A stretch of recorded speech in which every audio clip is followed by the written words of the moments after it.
So obviously you're listening to music that you grew up with then in South America, but for others of you, where do you get these influences from? Is it from CDs? Is it from other bands? Where do you listen to the music? I think it's from living in Melbourne. It's the We're surrounded by it. music scene of Melbourne. The oud drifts across the back fence. That's just the nature of this scene. And the jazz scene is amazing as well for improv and people getting together and just putting out great music into the street, into the ether, and making Melbourne a great place. And we just sponges, we're just soaking all that up. That's great.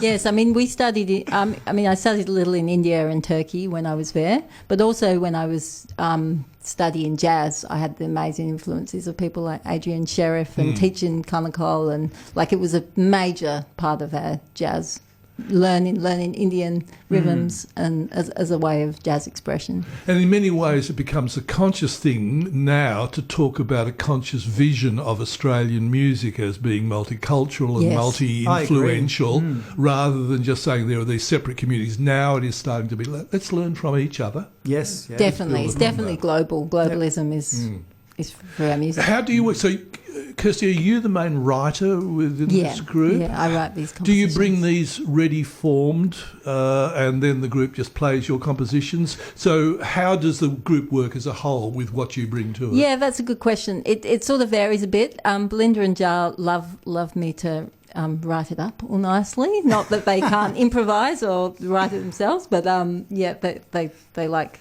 that. And I'll just add, I do lots of edits for the parts that I can't play. And Gustavo prefers to listen to the piece and the oral transmission. I have a quick look at the chart and then I just use my ears. Okay. Yeah. How much does that then change, Kirsty, from what you initially considered it to be to what finishes up being played? It changes a little. Yeah, it's great to have their experience and their influence in the piece. But yeah, I guess with the percussion, I just give them a long rein, but then I say, no, we're going to play like this. Yes. Lots of fun. And then the consequent question is, so if you hear you in concert and come back and hear you in concert a month or a week later and playing the same piece, are we going to hear the same piece?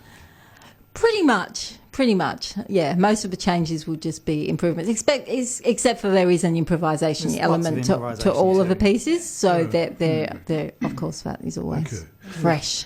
And if people want to hear you, let's talk a bit about that. Kew Courthouse, Saturday week, yes, 14th, at 8 o'clock in the evening.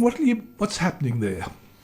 What are you going to be doing? We're going to be playing the selected pieces from our last two albums. Our favourites and things that we've been working up recently, and one new composition, which I've just written about fire and regeneration. Which is very topical, of course. Yes. Yeah. And things like that. Yeah. So you are responding to not just the influences you hear from different ethnic cultures, but you're also responding to what the earth is feeling? That's definitely things that are happening around at the moment, like that.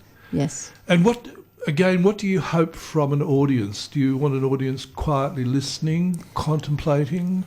They often do. We have had dancers. We've had people dance to our music before, which is amazing. Sometimes they're really good.